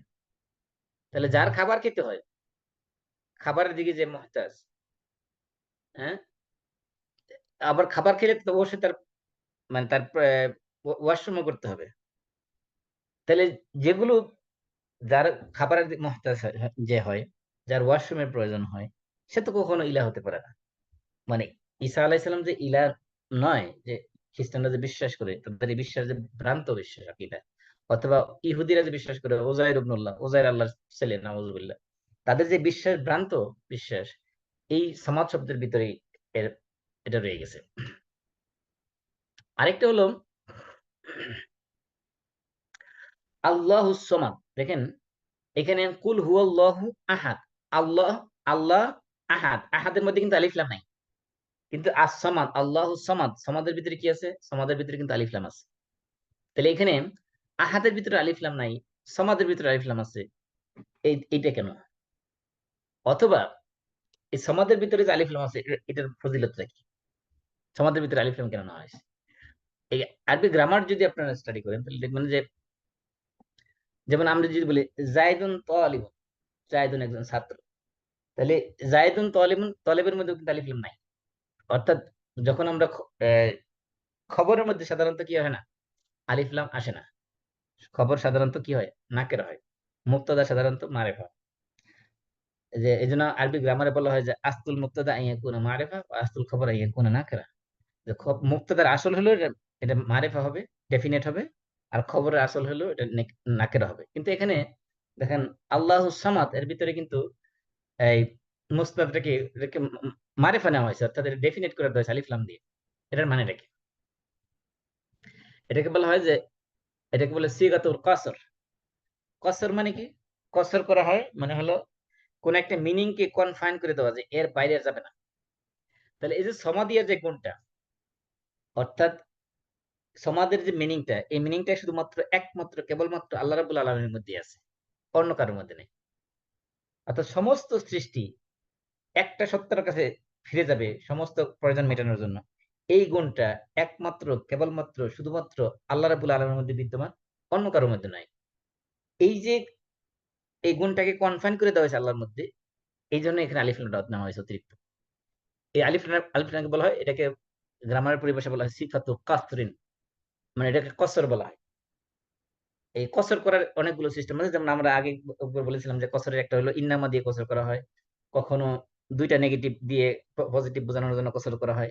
এইটা আরেকটা কসর, সেটা হলো যে যেখানে নাকিরা অর্থাৎ ইনডেফিনিট থাকার কথা ছিল, সেখানে ডেফিনিট করে দেওয়ার মাধ্যমে সেটাকে কি করা হয়, কসর করা হচ্ছে। তার মানে এই যে আস-সামাদ, এই শব্দটার ভিতরেও আল্লাহ রাব্বুল আলামিনকে পবিত্র ঘোষণা করা হয়েছে, যে সব ধরনের শিরক থেকে আল্লাহ রাব্বুল আলামিন মুক্ত। কারণ এই জাহেলি যুগে মানুষ যে সকল মূর্তি পূজা করত, এই প্রত্যেকটা মূর্তির প্রয়োজন আছে। এই মূর্তিটাকে একজন বানিয়েছে, এই মূর্তিটাকে একজন এই জায়গায় রেখেছে, এই মূর্তিটাকে এটা যত্ন একজন কেউ নিয়েছে, দেখাশোনা কেউ একজন করেছে। এবং এই মূর্তি নিজেও নিজেকে বাঁচাতে পারবে না কোনো আক্রমণ হলে। যেমন ইব্রাহিম আলাইহিস সালাম যে মূর্তি ভেঙেছিলেন, মূর্তি নিজেকে নিজে প্রোটেক্ট করতে পারে না, তাহলে সে ইলা হয় কিভাবে? তাহলে এই সমাদ যে শব্দটা, সমাদের ভিতরে আত্মামাদিয়া যে গুণটা, অর্থাৎ সমস্ত সৃষ্টি তার দিকে মহতাজ, তিনি কারো দিকে মহতাজ না। এই শব্দের ভিতরে আল্লাহ রাব্বুল আলামিনকে, আহ, এই গুণটা একমাত্র আল্লাহ রাব্বুল আলামিনের ভিতরে আছে, অন্য কারোর ভিতরে নাই। এটা বোঝানোর জন্য এখানে আলিফ লাম রা যুক্ত করা হয়েছে। তাহলে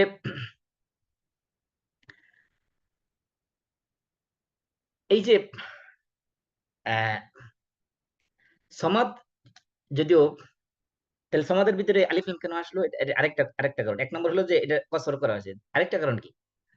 আরেকটা কারণ হলো যে সমাদের ভিতরে, সমাদ শব্দটা আরবরা সাইয়্যিদ হিসেবে ব্যবহার করে, লিডার হিসেবে। যেই লিডারের কাছে মানুষ তাদের প্রয়োজন মেটানোর জন্য যায়। তার মানে বোঝানো হচ্ছে যে সমাজ শব্দটা এটা আহ আল্লাহ স্যার অন্য কারো অর্থে ব্যবহৃত হতে পারে, আরব মানে ব্যবহার করে থাকে আরবরা।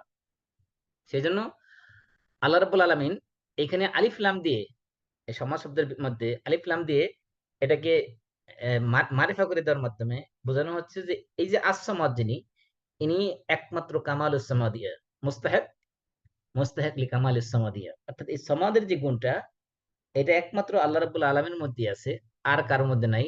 এমনকি আরবরা যে সামাদ হিসেবে যে সকল মানুষের মধ্যে ব্যবহার করে যে গুণটা, ওই গুণটা কারোর মধ্যে কোনো মানুষের মধ্যে নাই। এটা একমাত্র আল্লাহ রাব্বুল আলামিনের মধ্যে থাকতে পারে।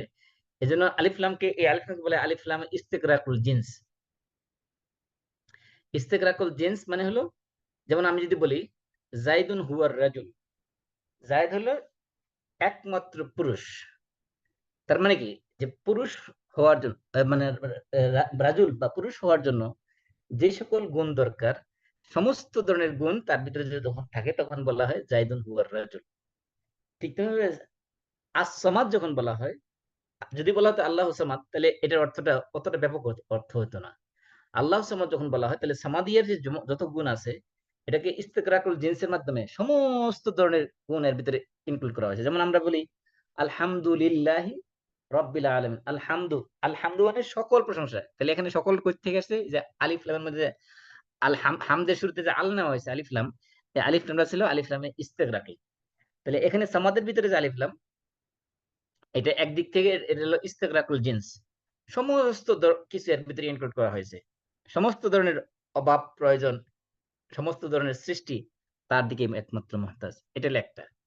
আরেকটা হলো যে এটা যে গ্রামাটিক্যাল দিক থেকে যদি চিন্তা করি, এটা হলো সিগাতুল কসর। কসর মানে হলো এই সামাদিয়ার সমস্ত কনসেপ্টকে আল্লাহর দিকে কনফাইন করে দেওয়া হয়েছে। এই সামাদিয়ার গুণ অন্য কারোর মধ্যে যাওয়ার কোনো সুযোগ নেই। তারপরে বলা হচ্ছে লাম ইয়ালিদ ওয়ালাম ইউলাদ। লাম ইয়ালিদ, তিনি কি করেন নাই, জন্ম দেন নাই কাউকে। ওয়ালাম ইউলাদ, তিনি জন্মগ্রহণ করেন নাই, অর্থাৎ তিনি জন্ম নেন নাই। তাহলে এই যে লাম ইয়ালিদ, হ্যাঁ, তিনি জন্ম দেন নাই, তিনি জন্ম দেন নাই, এই কথা বলা হয়েছে, অতীতকাল বলা হয়েছে, ভবিষ্যৎ কেন বলা হয়নি? যে লাইন ইয়ালিদ, তিনি ভবিষ্যতে কখনো জন্ম দিবেন না সন্তান, এমন কথা তো বলা হয়নি। বলা হচ্ছে যে অতীতে তিনি কি করেন নাই, লাম ইয়ালিদ। লাম ইয়ালিদ মানে লাম যখন বলা হয় এটা অতীতকালে ব্যবহার করা হয়। মুদারের আগে যখন লাম আসে তখন এটা মাজির অর্থ দেয়। লাম ইয়ালিদ, তিনি জন্ম দেন নাই। তাহলে জন্ম দেন নাই এই কথা কেন বলা হয়েছে, জন্ম দিবেন না এই কথা কেন বলা হয়নি? তার মানে কি আল্লাহ ভবিষ্যতে জন্ম দিবেন? নাউজুবিল্লাহ। তাহলে জন্ম দেন না, এটা এই অতীতকালে এই কারণে ব্যবহার করা হয়েছে, কারণ হলো অতীতকালে মানুষ বিশ্বাস করতো যে আল্লাহ সন্তান জন্ম দিয়েছেন, নাউজুবিল্লাহ। যেমন যেমন ঈসা আলাইহিস সালাম আল্লাহ সন্তান হিসেবে মানুষ বিশ্বাস করতো। উজাইর আলাইহিস সালামকে আল্লাহর পুত্র হিসেবে ইহুদিরা বিশ্বাস করতো। এরকম ভাবে ফেরেশতাদেরকে আল্লাহর কন্যা হিসেবে জাহেলি যুগে মানুষ বিশ্বাস করতো। তাহলে এই যে অতীতকালে যে বিশ্বাস করতো, সেই বিশ্বাসটাকে এখানে নেগেটিভ, এই মানে এটা কি বলবো, এই বিশ্বাসটাকে খণ্ডন করা হয়েছে, বিশ্বাসটাকে কমপ্লিটলি রিফিউজ করা হয়েছে। এর মানে এই নয় যে ভবিষ্যতে আল্লাহ জন্ম দিবেন, নাউজুবিল্লাহ। কারণ এই অতীতকালে যে তারা বলছে, সেটার জবাবে আল্লাহ তাআলা এখানে বলছেন লাম ইয়ালিদ, তিনি কখনো জন্ম দেন নাই। আল্লাহ বলছে আলা ইন্নাহুম ফি ইফকিহিম লা ইয়াকুলুন ওয়ালাদাল্লাহ। যেহেতু তার আগে বলছে যে আল্লাহ তাআলা কি করেছেন, সন্তান জন্ম দিয়েছেন, এজন্য তাদের সেই দাবিকে মিথ্যা খণ্ডন করা, মিথ্যা সাব্যস্ত করা হয়েছে। অ্যাকচুয়ালি যে লাম ইয়ালিদ, জন্ম দেন নাই, এর ভিতরে রয়ে গেছে যে আল্লাহ তাআলার কোনো জেন্ডার নাই। জেন্ডার নাই কি এই শব্দের ভিতরে কিভাবে বোঝা গেছে? কারণ জন্ম দিতে গেলে তার জেন্ডার লাগবে এবং তার সঙ্গিনী সঙ্গিনী লাগবে।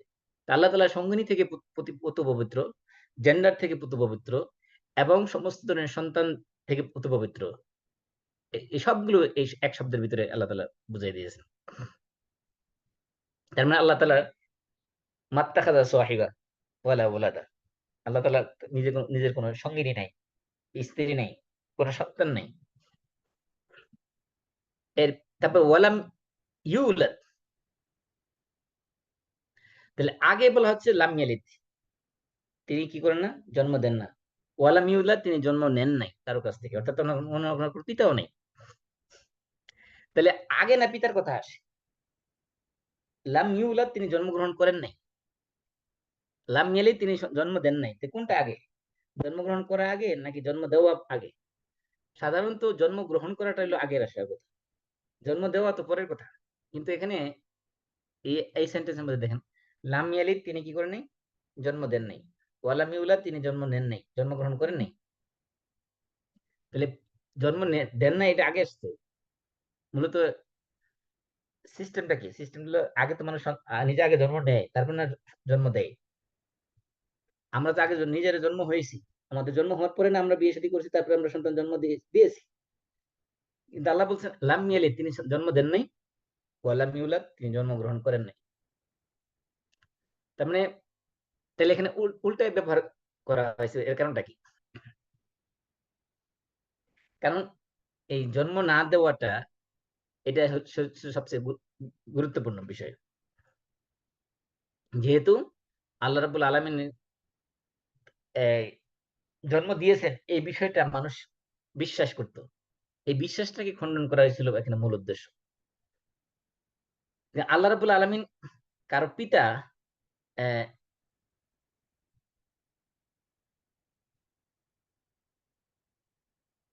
ও উম,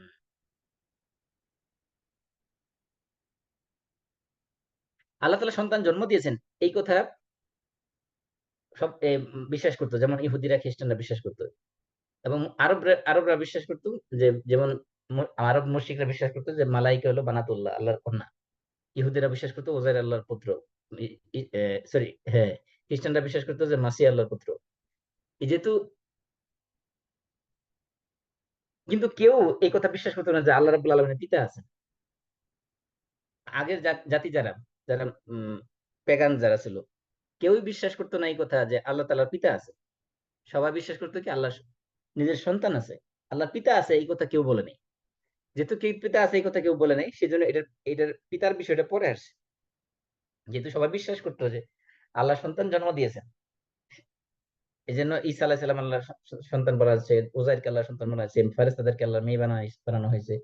এই কারণে যেহেতু এই বিষয়টা গুরুত্বপূর্ণ, এটা এটা আগে খণ্ডন করা দরকার, গুরুত্বপূর্ণ বিষয়টা আগে খণ্ডন করা দরকার। সেই জন্য লাম ইয়ালিদ আগে বলা হয়েছে, ওয়ালাম ইউলাদ, তিনি জন্ম নেন নাই, এটা পরে আসছে বিষয়টা।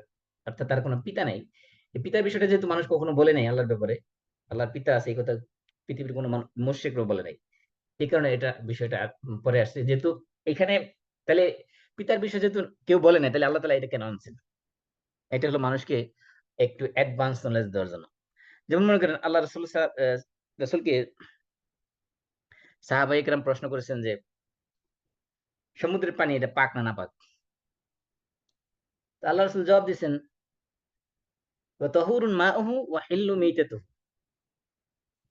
যে আল্লাহ রাসূলকে প্রশ্ন করা হয়েছে কি, যে সমুদ্রের পানি পাক না নাপাক? আল্লাহ রাসূল বলতে যেতে পারতেন যে সমুদ্রের পানি পাক, এতটুকু বলে যথেষ্ট ছিল। কিন্তু আল্লাহ রাসূল সাথে আরো একটু এড করে দিয়েছেন, সেটা কি? বলছেন যে সমুদ্রের পানি পাক, ওয়া হিল্লু মাইতাতুহু, এবং তার মৃত প্রাণী, অর্থাৎ সমুদ্রের যে মাছ বা মাছটা যেগুলো মরে যায়, ওই মৃত সমুদ্রের পানির মৃত প্রাণী, সেগুলো খাওয়া হালাল।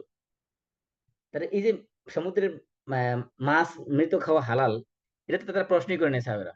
শুধু প্রশ্ন করছে কি, প্রশ্ন করছে যে পানি পাক না নাপাক। কিন্তু পাক না নাপাক বলার সাথে সাথে আবার একটু অ্যাড করে দেওয়া হয়েছে, এটা অতিরিক্ত নলেজ দেওয়া হয়েছে। ঠিক তেমনি ভাবে এখানে তারা বিশ্বাস করতো যে আল্লাহ তাআলার সন্তান জন্ম দিয়েছেন, নাউজুবিল্লাহ। যেমন ওজাইর, ঈসা আলাইহিস সালাম ফেরেশতাদেরকে সন্তান হিসেবে সাব্যস্ত করেছে। কিন্তু কেউই কিন্তু বলে নাই, এই ইহুদিরাও বলে নাই, খ্রিস্টানরাও বলে নাই, মুশরিকরাও বলে নাই, কেউই বলে নাই যে আল্লাহ তাআলার পিতা আছে, এই কথা কেউ বলে নাই। তাহলে এটা কেন, যে কেউ যেহেতু বলে নাই, তারপর আল্লাহ এটা কেন বলেছেন? যে পৃথিবীতে কেউ যাতে কখনো এই বিশ্বাস কখনো না করতে পারে যে আল্লাহ তাআলার হয়তো পিতা আছেন, তিনি, এই কথা যাতে কেউ কোনোদিন বিশ্বাস না করতে পারে, অতিরিক্ত নলেজ হিসেবে আল্লাহ তাআলা আমাদেরকে এটা জানিয়ে দিয়েছেন। ওয়ালাম ইয়াকুন লাহু কুফুয়ান আহাদ। এখানে দেখেন লাম ইয়াকুন লাহু কুফুয়ান আহাদ, এবং তার সাথে সাথে কি নাই? সমকক্ষ আর কেউ নাই। লাম ইয়াকুন, এই যে কানা থেকে কানা এখনো থেকে লাম ইয়াকুন হয়েছে। তাহলে কানা, এটা আমরা জানি কানা হলে ফেলে না ফেস। কানার কি আছে? কানার যেমন আমরা বলি কান আল্লাহু আলিমান হাকিমান, কান আল্লাহু আলিমান। আমরা যারা আমরা আলোচনা করার সময় বলছিলাম ইনাল্লাহ আলিমুন কান আল্লাহু আলিমান। তো কানার পরে যে মুবতাদা এবং খবর আসে, ইসমে কানা, যেটা আমরা ইসমে কানা এবং খবর বলি, খবরে কানা বলি। তাহলে এখানে ছিল লাম ইয়াকুন। তাহলে এখানে এই এই কানার ইয়েটা কি? ইসিমটা হলো আহাদুন। তারপরে খবরটা কি? কুফুয়ান। তাহলে দেখেন খবরটা কি এখানে আগে নেওয়া হয়েছে, কুফুয়ানটা আগে নেওয়া হয়েছে। মূলত যেমন আহাতটা আগে আসার কথা ছিল, কুফুয়ানটা পরে আসার কথা ছিল। তারপরে লাহু, এটা আবার মাঝখানে তার দুইটার মাঝখানে আগে নিয়ে আসা হয়েছে। এগুলো সবগুলোর ভিতরে হিকমত আছে। এই যে প্রত্যেকটা শব্দ যেভাবে সেট করা হয়েছে, এগুলো প্রত্যেকটার ভিতরে আলাদা আলাদা রহস্য আছে। এখানে যে তাকদিম করা হয়েছে, অর্থাৎ খবরকে আগে নিয়ে আসা হয়েছে, ইসিম কানার ইসিমকে পরে নিয়ে আসা হয়েছে, পরে নিয়ে নিয়ে যাওয়া হয়েছে। এই কারণ হলো যে এই যে কুফু শব্দটা, এটাকে গুরুত্ব দেওয়ার জন্য। কুফু মানে সমকক্ষ। আমরা বলি না যে বিয়ের ক্ষেত্রে কুফু মিলে নাই। কুফু মিলে না মানে কি? যে মনে করেন হাজবেন্ড ওয়াইফ বা পাত্র পাত্রী, দুজনে বিয়ের ক্ষেত্রে আমরা কি মিলাই? কুফু মিলাই। অথবা শরীয়তের পরিভাষায় কুফু মিলানো, এটা এটা হলো আবশ্যক। বিয়ে দেওয়ার ক্ষেত্রে পাত্র পাত্রীর মধ্যে কুফু মিলতে হবে। কুফু মানে একজন আরেকজনের সোশ্যাল স্ট্যাটাস, তার ফাইন্যান্সিয়াল ক্যাপাবিলিটি, তার ফ্যামিলি ব্যাকগ্রাউন্ড, সবকিছু দেখে শুনে কি করতে হবে? বিয়ে দিতে হয়। তো কুফু মানে হলো যে সামঞ্জস্য হওয়া, মিল হওয়া। তো এখানে লাম ইয়াকুল্লাহু কুফুয়ান আহাদ, আল্লাহ তাআলার কি নাই? আল্লাহ তাআলার সমকক্ষ কেউ নেই। এই যে সমকক্ষ, এই শব্দটাকে এমফেসিস দেওয়ার জন্য এই শব্দটাকে আগে নিয়ে আসা হয়েছে। এটা আরবি ভাষার একটা স্টাইল, যে সাধারণত কি করা হয়, খবরকে মোকাদ্দম করা হয় গুরুত্ব দেওয়ার জন্য। যেমন মনে করেন আমরা যদি বলি আহ আরবিতে বলে মামনু তাদখিন, যে নো স্মোকিং, এটা আরবিতে লেখা হয় মামনু তাদখিন। তাদখিন মানে স্মোকিং, মামনু মানে প্রহিবিটেড। তাহলে মূলত ছিল যে smoking prohibited, smoking is prohibited, এরকম ছিল। কিন্তু স্মোকিংটাকে পরে নিয়ে আসে মামনু। তারপর ইংলিশে আমরা লেখার সময় নোটাকে আগে লিখি, নো স্মোকিং। কিন্তু আমরা এমনি লিখতে পারতাম smoking is prohibited, smoking smoking not allowed, এরকম না লিখে কি লিখি? নো স্মোকিং লিখি। তাহলে এই যে নোটাকে আগে নিয়ে আসে কেন? কারণটা কি? নোটাকে এমফেসিস করার জন্য, মানে অ্যালাউড না। কারণ নো শব্দ দেখলেই মানুষ কি করবে? প্রথমেই তার মাথার ভিতরে আসবে কোনো একটা কিছু নিষিদ্ধ আছে।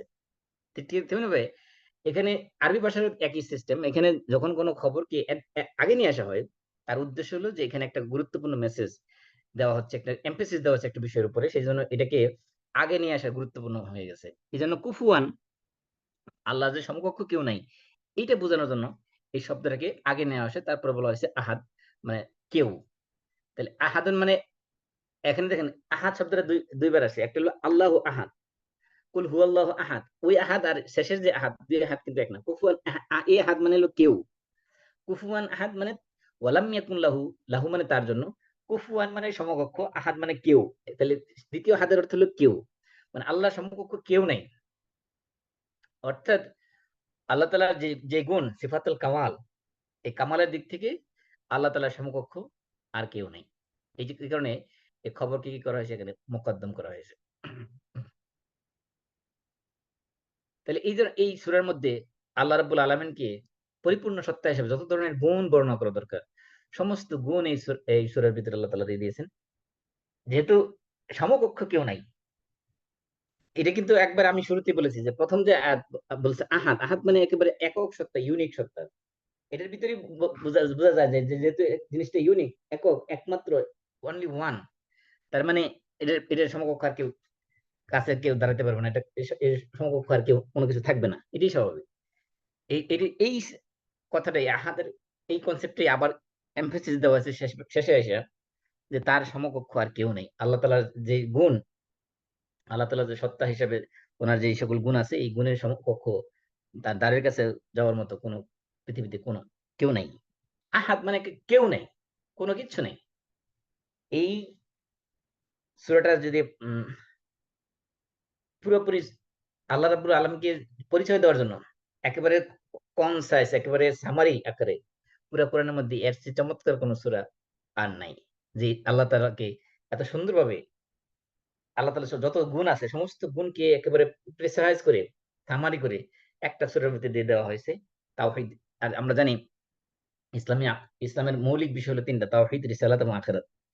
আর যেহেতু এই যে এই সূরার মধ্যে শুধুমাত্র তাওহীদ নিয়ে আলোচনা করা হয়েছে, এই জন্য এটাকে সুলুসুল কোরআন হিসেবে বলা হয়েছে, যে কোরআনের 1/3 হিসেবে ধরা হয়েছে। যেহেতু তাওহীদ, রিসালাত এবং আখিরাতের তিনটা বিষয়ের একটা বিষয় শুধুমাত্র তাওহীদের মূল কনসেপ্টটা সম্পূর্ণরূপে সামারি করে এই সূরার মধ্যে দেওয়া হয়েছে, এই কারণে মূলত এটাকে কোরআনের 1/3 হিসেবে ধরা হয়েছে। তো আল্লাহ রাব্বুল আলামিন এই সূরার উপরে আমাদের বোঝা এবং সে অনুপাতে আমল করার তৌফিক দান করুন। কারো কোনো প্রশ্ন আছে কিনা? আমাদের আসলে এশার নামাজ আকামত হয়ে গেছে মাসুম ভাই, এরপর থেকে আমরা জাস্ট 1 ঘন্টার ভিতরে রাখতে পারলে মনে হয় ভালো। ওকে, ইনশাআল্লাহ তাহলে আমরা শেষ করে দিচ্ছি। সুবহানাকাল্লাহুম্মা ওয়া বিহামদিকা আশহাদু আল্লা ইলাহা ইল্লা আনতা আস্তাগফিরুকা ওয়া আতুবু ইলাইক। আসসালামু আলাইকুম রহমতুল্লাহ।